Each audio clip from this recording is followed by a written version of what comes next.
Y esto de lo que hablamos, de la autonomía de la voluntad, como dice el Talmud, no caminamos porque tenemos piernas, sino porque tenemos voluntad. Este, tenemos que notar que la voluntad es la expresión de una persona en cualquier ámbito de su vida. El artículo 9, presten atención a esto, que es el momento que estamos viviendo particularmente ahora, tristemente momento que estamos viviendo particularmente ahora, cuando mediare grave peligro para la salud pública, ¿comprenden? O sea, no hace falta, en este caso, hacerle firmar el consentimiento informado. Ustedes detectaron el paciente enfermo y con eso es suficiente. El consentimiento informado es esencial dentro de las obligaciones médicas. Su falta o defecto puede generar responsabilidad. ¿Qué es el consentimiento informado? Supone la autorización otorgada por el paciente para llevar a cabo una actuación en el ámbito de la salud tras haber recibido la información adecuada sobre la misma. Acredita haber sido informado del tratamiento al que se va a someter. Su elección dentro de las alternativas médicas posibles, sus consecuencias y la asunción de los riesgos inherentes al mismo. Bueno, completando la segunda clase y damos inicio a la tercera clase del curso de procesal para peritos. Estamos acá con José María Blanco, que va a dar una parte importante de la clase que obviamente por esta circunstancia tenemos que dar por este medio. Así que le damos paso a Pepe para que empiece con lo que es el proceso judicial y vaya avanzando. De acuerdo, gracias. ¿Qué tal? Es bastante particular la situación en la que nos encontramos, pero por otro lado tenemos la ventaja de que el alumno puede rebobinar, diría yo, puede avanzar en el curso del video o retroceder. Y no perderse cosas que en otro momento se hubieran perdido. Sí, ¿no? y bueno, en el caso de que yo vaya muy rápido, tenemos esa ventaja de poder volver.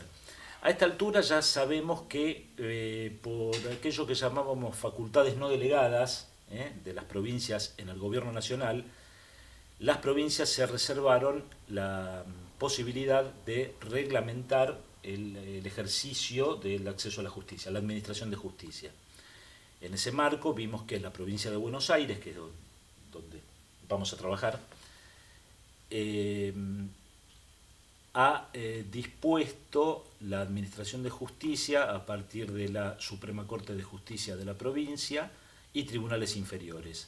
Así, el mapa judicial está dividido en la provincia en 19 departamentos judiciales, próximamente serán 20, a la brevedad, y eso es lo que hace a la competencia territorial. En la competencia en razón de la materia vimos que hay distintos fueros, el fuero de familia, el fuero civil y comercial, el fuero del trabajo laboral, contencioso administrativo y penal. Y también vimos que hay una competencia en razón de grado que tiene que ver con una primera instancia de acceso a la justicia y la revisión por parte de las cámaras, si las hay, o de la Suprema Corte, de las decisiones de los tribunales de primera instancia, de los juzgados de primera instancia. En esta reglamentación de la Administración de Justicia, la legislatura bonaerense ha dictado leyes que son leyes procesales o códigos de procedimiento, entendiendo como procedimiento a la sucesión de actos que se llevan a cabo, y quienes llevan a cabo esos actos procesales son lo que se llaman las partes. Eso entonces conforma lo que se llama proceso judicial, prosecución de actos que llevan a cabo las partes. Vamos a tomar el proceso, a grandes rasgos, el proceso civil y comercial. El proceso civil y comercial tiene que ver básicamente con incumplimientos de contrato, hechos u actos que den origen a cierta responsabilidad de alguno de las partes que intervienen en el proceso, por ejemplo un accidente de tránsito. Las partes en el proceso civil y comercial son, por un lado, el actor y por otro lado el demandado. El actor es el que inicia la acción, es el que hace el reclamo, es el que le pide al juez, dame la razón en esto.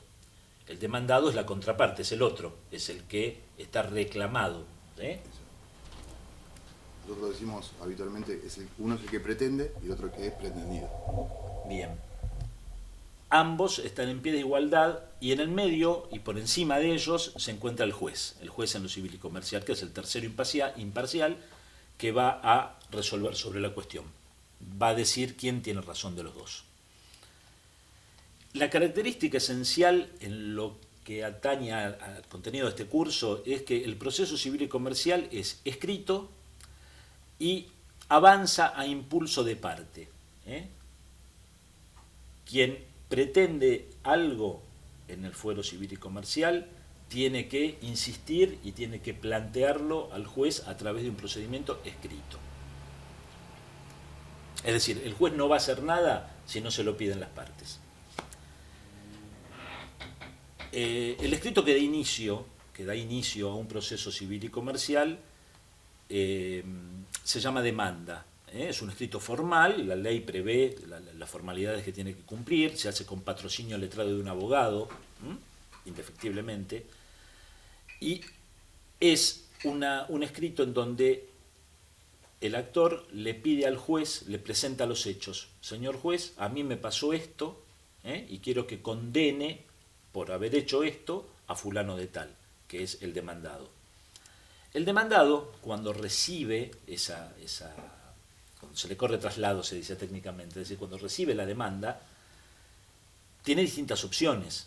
Puede contestarla, puede no contestarla, puede allanarse, se llama decir, la contesta diciendo, sí, el actor tiene razón, me allano. O puede contrademandar, puede decir, no señor juez, esto no es como lo plantea el actor, es como lo planteo yo. Cumplida que sea cualquiera de estas opciones, contestar, contrademandar o allanarse, cumplida que sea cualquiera de estas opciones, se da el fenómeno que se llama que se traba la litis. La litis queda trabada, es decir, la contienda da un paso en este proceso.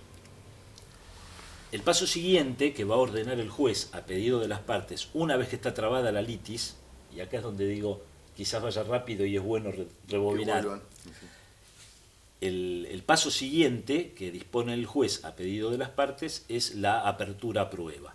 Es decir, van a verse en el expediente aquellos actos que prueban lo que las partes están diciendo que pasó. La prueba tiene distintas formas en que se reconstruyen históricamente los hechos. En materia civil y comercial existe la prueba confesional, que es escuchar o es el hablar de las partes, del actor o del demandado. La prueba testimonial, que es convocar a terceras personas ajenas a lo que pasó para que digan lo que percibieron a través de sus sentidos, lo que vieron o lo que escucharon. La prueba documental, que consiste en cualquier tipo de documento, una historia clínica, un DNI, una partida de nacimiento, un contrato, cualquier documento escrito. Y finalmente la prueba pericial, que es la que llevan a cabo los peritos. Yo acá hago un parate porque he tenido consultas respecto de esto, que es muy interesante para que las podamos evacuar ahora con este canal.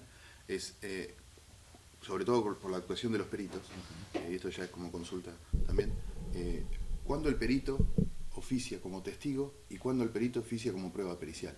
Eso me han consultado, porque algunos peritos me llamaron como testigo para hablar en esta causa, o voy como perito en esta causa. Sí. ¿Cómo podemos organizar esto? El alcance sería el mismo, Bien. el alcance jurídico, es decir, el rol procesal que asume el perito en calidad de testigo es lo mismo. Es decir, el perito, ahora después nos vamos a meter bien en la función del perito, cómo asume el rol y qué es lo que tiene que hacer, y cuáles son las sanciones o cuáles son las consecuencias de sus actos. De todos modos, al punto, el perito cuando acepta el cargo de perito está jurando decir la verdad, sobre todo cuando le fuere preguntado sobre los hechos o sobre su arte o profesión. Exactamente. Y eso es lo que hace un testigo cuando es citado a declarar. Claro. Usted jura decir la verdad y bueno, el perito ya juró cuando asumió el cargo de perito. De hecho, la sanción que corresponde a eso es similar en los dos cuestiones. Es similar, exacto, que ya vamos a ver cuál sería. El procedimiento civil y comercial está reglamentado por el Decreto Ley 7425 del año 1968. ¿Por qué decreto ley? Durante el siglo pasado nuestro país tuvo una penosa tradición de golpes militares, es decir, de ruptura del orden constitucional, con lo cual las legislaturas o el Congreso Nacional han estado inactivos. En esos periodos de dictaduras militares con inactividad legislativa, igualmente se han reglamentado, han salido leyes, entre comillas. Al no ser leyes del Congreso o de la legislatura, el Ejecutivo de facto lo llamó decreto ley. El decreto ley, después, una vez reinstaurado el orden constitucional, ha tenido el requisito de que sea avalado por una ley. Claro. Ha sido revisado por el Congreso. Por el Congreso o la legislatura en el caso de la provincia. Este es un ejemplo. Año 68, el gobierno militar. Por eso es decreto ley. Y ahora vamos a cada punto que tratemos vamos a hacer mención de cuál es el artículo de este Código de Procedimientos en lo Civil y Comercial, solamente a modo de referencia, está en el PowerPoint y bueno, sí, lo pueden ver igualmente. No es necesario memorizarlo, pero bueno, para tener la referencia y si uno quiere acudir a como consulta. le decía yo ya en la primera clase o en la segunda, el objetivo de todo esto es que el perito conozca dónde tiene que ir y dónde tiene que buscar para poder desarrollar su profesión. Eso es lo más importante. Bien. ¿Cuál es la labor del perito? Los hechos que van a ser discutidos en un procedimiento civil y comercial son de muy diversa índole. Pueden ser una violación contractual, es decir, una de las dos partes violó un contrato, no cumplió con lo que se comprometió en ese contrato, y ese contrato puede versar sobre múltiples cuestiones. Puede haber cuestiones societarias, puede haber la necesidad de analizar un balance, contable, un balance contable. Puede verse la necesidad de determinar de qué murió un paciente y si le cabe alguna responsabilidad al sanatorio, a la institución o al médico que intervinieron. Puede haber una cuestión de determinación de daño, por ejemplo. Determinación de para daño. Tratar de, inclusive en lo que tiene atinente a la medicina, evaluar cuál es el porcentaje de incapacidad que le va a quedar a la persona. Exacto, o de daño físico, si ahí entraría el perito liquidador de seguros. Exacto. O un ingeniero que determine cuál fue la mecánica de un accidente, qué auto embistió a qué otro, en qué momento, qué pasó. Todo este tipo de cuestiones que tienen que ver con lo técnico o con lo científico en muchos casos, no el juez, quien asume el rol de juez, quien asume el cargo de juez y es designado para ello, no tiene por qué saber de todo. Entonces, la ley prevé que ante la necesidad de que para determinada cuestión haga falta, se requieran conocimientos especiales, se designan a los peritos. Ahí es donde entran los peritos, cuando la cuestión a ventilar se requiera de conocimientos especiales para su reconstrucción histórica. Esto está definido en el artículo 457 del Código. La idoneidad del perito va a estar determinada si la actividad está reglamentada, como ser la medicina o como ser las ciencias económicas, la psicología. Si la actividad está reglamentada a través de un colegio profesional o de un título habitante a través de la universidad también, porque puede ser que no. Exacto, que no haya colegio, que no haya una actividad colegiada, pero si la actividad está reglamentada, el título profesional alcanza para acreditar idoneidad en la especialidad de la que estemos hablando. Ese es el artículo 462 del Código. La designación del perito puede ser por la parte, por el actor o por el demandado, o de oficio por el juez, según el caso, y lo veremos oportunamente. Una vez que el perito está designado, sea propuesto por una parte o sea de oficio significa que el juez escribe, emite un despacho en donde dice, desígnase perito médico al doctor fulano de tal. Una vez que sale la designación, eso tiene una fecha, el perito tiene 3 días para aceptar el cargo. A 3 días de la designación, el perito acepta el cargo. Acá valdría aclarar que más que de la designación, es a 3 días de que el perito fue notificado de esa designación. Obviamente. Por eso los plazos se van extendiendo en el tiempo, porque cada acto procesal ocurre y a partir de ahí se tiene que notificar a las partes involucradas. Exactamente. ¿Eh? Esto es muy importante. Muy Y importante. una vez que todos fueron notificados, recién ahí contamos los 3 días. Ahora, ya hemos hablado, ¿no?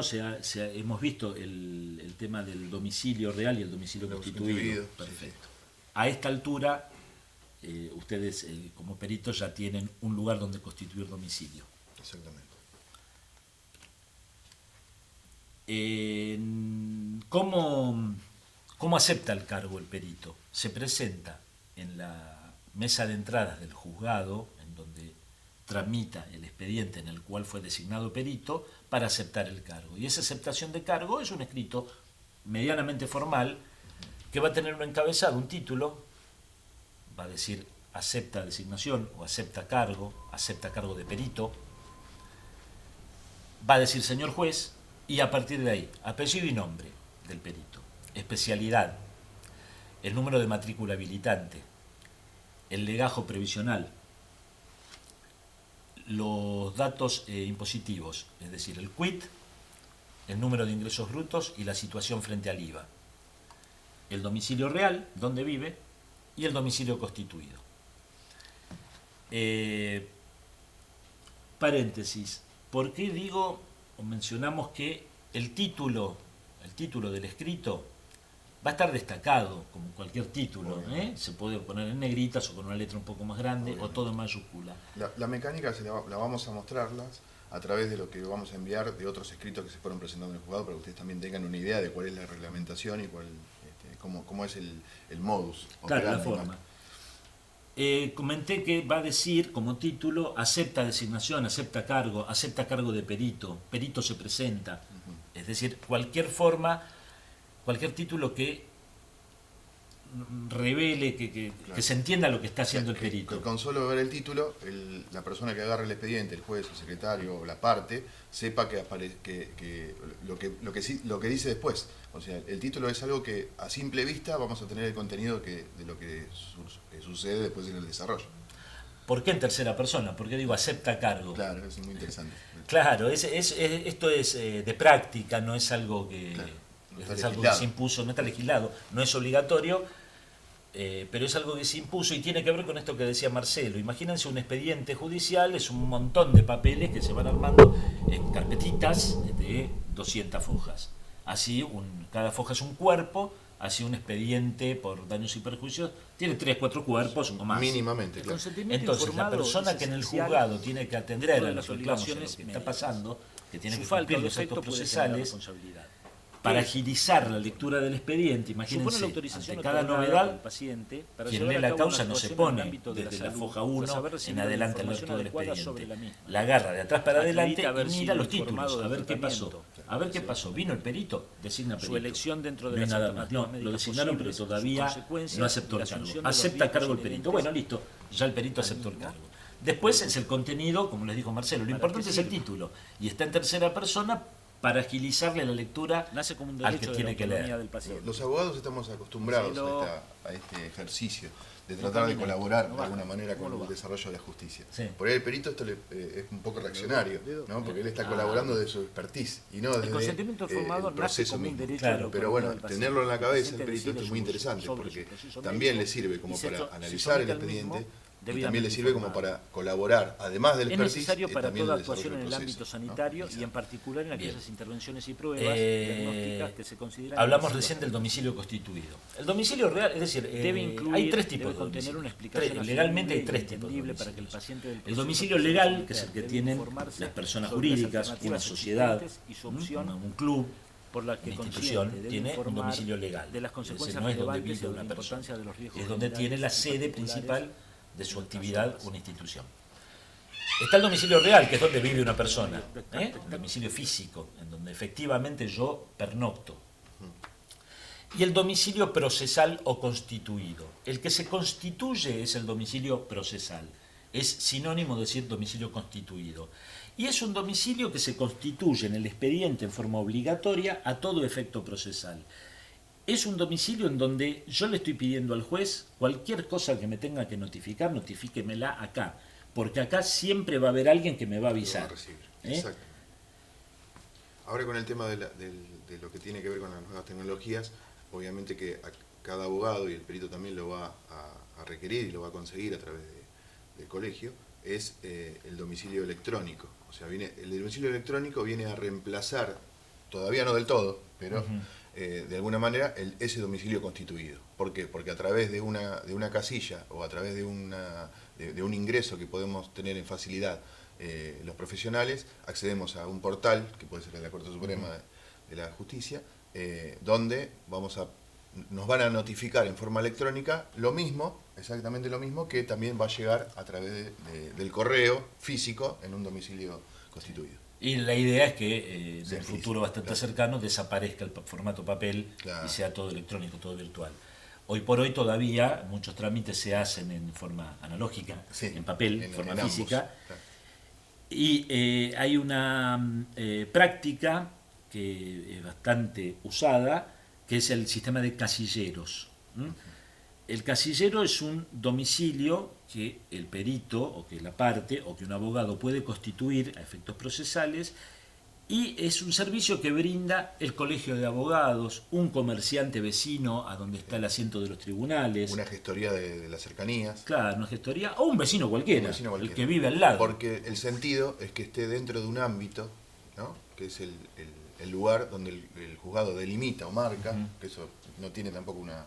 Sí, es dentro del partido. Dentro del partido, claro. Lo que digo que no tiene una razón de ser, sino que simplemente sea un lápiz, se ha delimitado dónde es el radio del juzgado, y ahí dentro de ese lugar, porque claro, si tenemos en el partido de Loma de Zamora, que es gigante, también tiene que ser acotado a un lugar cercano al juzgado.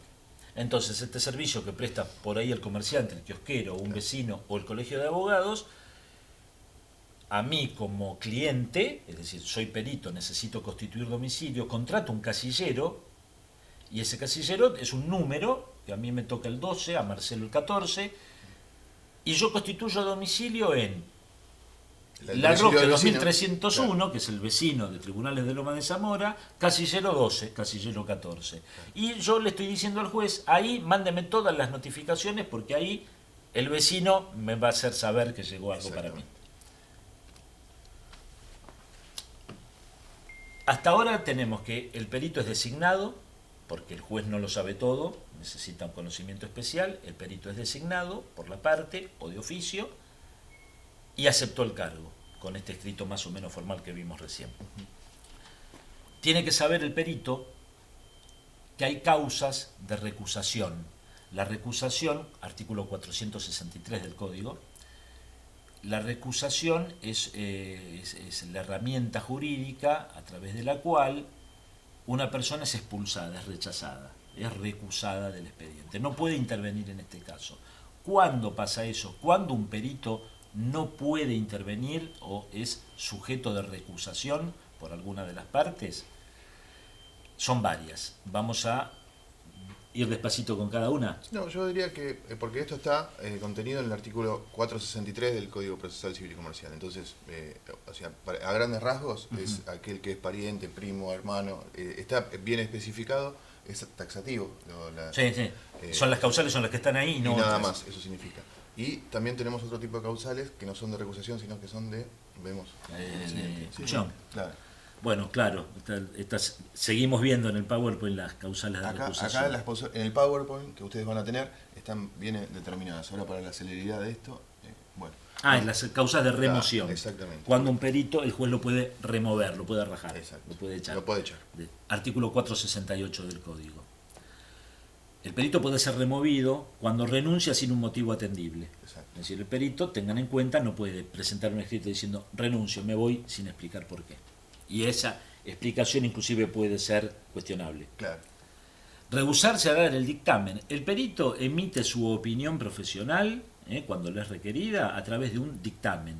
Si se niega a entregar el dictamen o no lo presenta a término oportunamente, eso es causa de remoción. ¿Qué implica la remoción? ¿Qué implica que el juez te raje del expediente? El reemplazo por otro perito. El pago de gastos. Si hubiera incurrido en gastos, corren por cuenta del perito. El pago de daños y perjuicios, si son reclamados. Es decir, en la labor pericial, en la labor jurisdiccional, el perito interviene en un proceso y esa intervención puede determinar consecuencias para terceras personas. Dentro de esas consecuencias se puede dar lugar a dar daños y perjuicios, responsabilidad por daños y perjuicios. Es bastante improbable Sí, que yo es sepa improbable, pero como a modo de ejemplo, porque es medio complicado, qué sé yo, un perito que tenga que hacer alguna pericia sobre una prueba que no se recupera, puede pasar. Entonces hace la pericia y después no presenta el dictamen. Yo la posibilidad de la prueba la perdí y el perito utilizó esa prueba que no es reemplazable. Entonces acá, obviamente que la finalización del juicio me va a generar una posibilidad cierta de un daño y perjuicio. Y finalmente, la remoción implica que no va a percibir honorarios. Exacto. Es decir, que lo que haya trabajado no lo cobra. El perito puede solicitar, una vez que acepta el cargo, conforme al artículo 461 del Código, puede solicitar anticipo para gastos. Este anticipo se solicita dentro del tercer día de haber aceptado el cargo. Acá ya no hay notificación. Yo voy, me presento, acepto el cargo, si necesito anticipo para gastos, porque la pericia es en Junín y tengo que viajar a Junín, si necesito anticipo para gastos, lo pido dentro del tercer día. La parte que propuso al perito, tiene que depositar ese anticipo. Yo pido un monto de, no sé, 5.000 pesos como anticipo para gastos. La parte que me propuso como perito tiene que depositar, o que propuso la pericia, mejor dicho, la parte que propuso la pericia, Claro. tiene que hacer el depósito de ese dinero.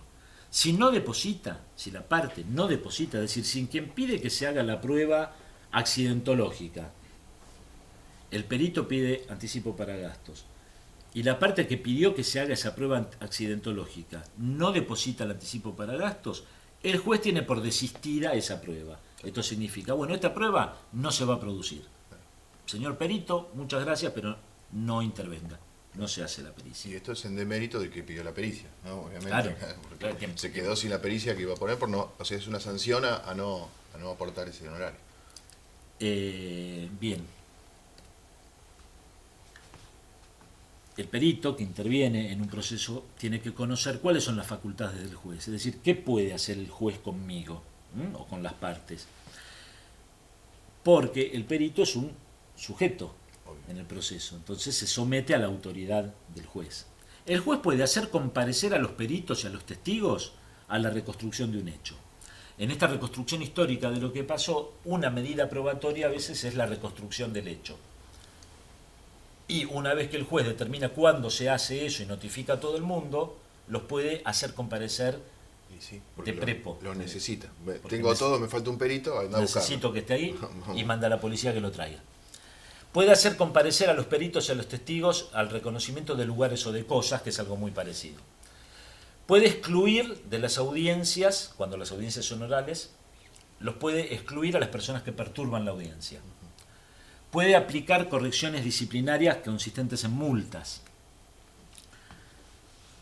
Puede, según el artículo 36, disponer así lisa y llanamente la comparencia de los peritos, a donde el juez lo requiere. Puede imponer sanciones pecuniarias por incumplimiento de un mandato, artículo 37, es parecido a las multas y a las sanciones disciplinarias. Puede mandar a tachar, toda frase injuriosa o redactada en términos indecorosos u ofensivos. Es decir, el perito emite su dictamen. Hay que escribir en términos decorosos y no ofensivos. Pero aún no haciéndolo, o sea, va a tener quizás como válida la pericia. No es que por eso va a regresar, pero aquellas partes las va a omitir directamente. Claro, el juez puede hacer eso. Entonces el perito va a decir, me tachó un renglón de mi dictamen, porque lo consideró ofensivo. El dictamen que presenta el perito está formalizado conforme al artículo 472 del Código. Debe contener la explicación detallada de las operaciones técnicas realizadas y de los principios científicos en que se funda la opinión. No es que el perito se presente y por más que sea un médico prestigioso y reconocido y acreditado como tal, por eso es perito, no es que diga, a mí me parece tal cosa. Fulano murió así, murió porque... Porque yo sé y lo digo. Porque soy el médico. No, el perito va a tener que decir cómo llega a la conclusión que llega. ¿Qué fundamento científico tiene detrás de su opinión? ¿Y qué técnica utilizó? No describir la técnica, mencionarla. Claro, por lo menos. El dictamen que presenta el perito puede ser objeto de impugnaciones. Es decir, cualquiera de las partes, actor o demandado, puede impugnar el informe pericial o puede pedir aclaraciones. Es algo muy habitual. Sí, eso en la práctica sucede, Claro. porque obviamente que la contraparte, la pericia que hace el perito, le puede generar un perjuicio para los intereses de su cliente. Entonces siempre el abogado del otro lado va a tratar de hacer caer a esta pericia o esta prueba en alguna situación para que el juez no la tenga tan en cuenta o si la tenga en cuenta. Entonces el vehículo que tenemos los abogados para poder hacer eso es precisamente una impugnación. Bien, las impugnaciones o el pedido de explicaciones se evacúan en audiencia o por escrito. Esto lo determina el juez. Presentada la impugnación, presentar el dictamen, puede venir la impugnación o el pedido de aclaraciones. Y el juez despacha en un sentido u otro, es decir, designa audiencia oral o solicita al perito que evacúe la impugnación o dé las explicaciones por escrito. Si el perito no va a esa audiencia o no presenta las explicaciones requeridas en término, porque todo acto procesal siempre tiene un término. Entonces, el juez cuando despacha que las impugnaciones o las aclaraciones van a ser evacuadas en forma escrita, le da un plazo al perito de 5 días, ponerle de notificado. Si el perito, así como en su momento tuvo que presentar el dictamen, ahora no presenta las explicaciones, pierde el derecho a honorarios total o parcialmente. Eso lo va a regular el mismo Lo evalúa juez. el mismo juez. Es decir, en síntesis hay que hacerle caso, hay que cumplir con el mandato judicial. Ese dictamen va a tener cierta fuerza probatoria. La fuerza probatoria del dictamen, ¿cómo se determina? Es decir, porque lo dice el perito ya está, no necesariamente. La fuerza probatoria la va a estimar el juez y la va a estimar en consideración a la competencia del perito, a la uniformidad o disconformidad de las opiniones. Puede haber varios dictámenes de varios peritos sobre una misma cuestión discutida. Entonces va a considerar todas las opiniones y si todas son en el mismo sentido, son unívocas. Los principios científicos en los que se fundan, por eso, de ahí la importancia de ponerlo, de poner la técnica realizada y el principio científico, el soporte científico. Imagínense un perito que basa su dictamen en bibliografía de la década del 50 o del 60, es como que tiene menos fuerza de aquel perito que está actualizado.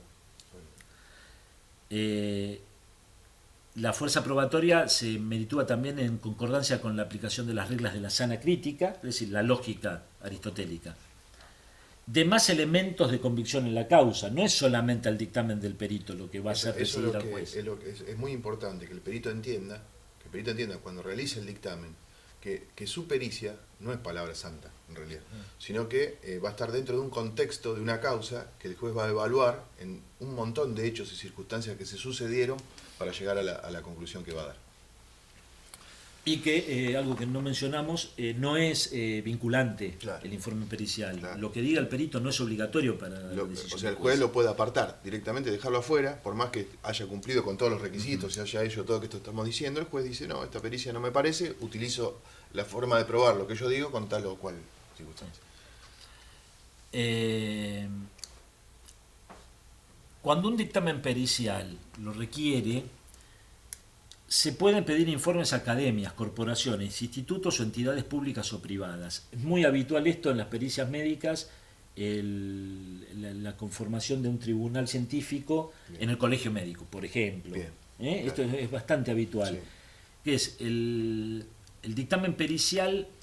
No es que sea oscuro, pero el mismo perito concluye en que necesitaría la especialidad que no tengo, Claro, o la asistencia del profesional. la asistencia de otro profesional. Sugiero un comité científico. Sí. Este es un servicio que prestan los colegios. Los colegios. La idea es la ¿cómo es que se le dice? Interdisciplinariedad. Que es muy importante. Bien, puede pasar esto, obviamente lo dispone el juez y el perito se va a enterar. Por la labor pericial, en el momento de dictar sentencia, el juez, además de decir quién ganó el juicio y quién no y quién paga, si hay que pagar, se regulan honorarios a los que participaron, a los que intervinieron, entre ellos los peritos. los abogados y los peritos. Esos honorarios, que son regulados por el juez, al perito puede considerar, le puede parecer que es poco. Sí, insuficiente. No me parece, yo creo que mi trabajo vale más. Entonces, esos honorarios pueden ser apelados. La apelación de honorarios, de eso estamos hablando, la apelación de honorarios, se presenta en un escrito que, como vimos, el título va a decir apela a honorarios por bajos, Claro, y lo presentan al mismo juzgado. El mismo juez que reguló honorarios es el que va a decir hágase lugar a este reclamo, a esta apelación. En el mismo juzgado donde me regularon honorarios, los apelo por bajo presentando un escrito. ¿Quién resuelve esto? ¿Quién va a decir no, está bien, páguele más al perito, o no, está bien lo que dice el juez? Esto lo resuelve... O páguele menos. O páguele menos. Porque el que fue condenado a pagar las costas del proceso va a apelar por altos. Por altos, exacto. Entonces todos nos notificamos. El perito va a decir, no, che, pagame un mango más. Claro. Y el que tiene que pagar va a decir, no, este es un, pagale menos. ¿Quién resuelve estas apelaciones? La Cámara de Apelaciones y Garantías, la Cámara de Apelaciones en lo Civil y Comercial Departamental. Este escrito de apelación de honorarios lo presenta el perito por derecho propio, sin patrocinio de abogado. No necesita un abogado para esto. Otra cosa es, ¿qué pasa cuando me regularon honorarios? Quedaron firmes, es decir, nadie los apeló, o los apelamos y la Cámara dio la palabra final, pero no me los pagan. El que salió condenado a pagar no paga. ¿Qué pasa en ese caso? Me habilita, como perito, con regularios honorados y firmes, me habilita a iniciar un procedimiento de ejecución de honorarios. Es un juicio nuevo, un juicio independiente a aquel en que yo participé como perito. Es un juicio que tramita en el Fuero Civil y Comercial, se pide una copia de la sentencia, y eso, la copia de la sentencia es como un cheque o como un pagaré, es un título ejecutivo. Eso solo es prueba suficiente de que fulano que perdió en el juicio me tiene que pagar. Y esto sí es requisito hacerlo con patrocinio letrado. Porque, como dijo Pepe recién, hay que ir a un nuevo juicio. Entonces, para iniciar una demanda necesita un patrocinio letrado. Es un juicio bastante ágil. Ágil también. Acá terminamos. Sí. No sé si hacemos penal. No, ya estamos. ¿Estamos con esto? Sí, ya estamos. Después en las próximas clases vamos, Listo. más que nada por la celeridad del video y para que ustedes vayan viendo. Obviamente que más allá de estas clases que estamos dando así en forma de video, también tenemos la interconsulta que estamos haciendo a través de los grupos de WhatsApp. Así que cualquier duda lo podemos ampliar con el doctor. Bueno, gracias, Pepe. Gracias.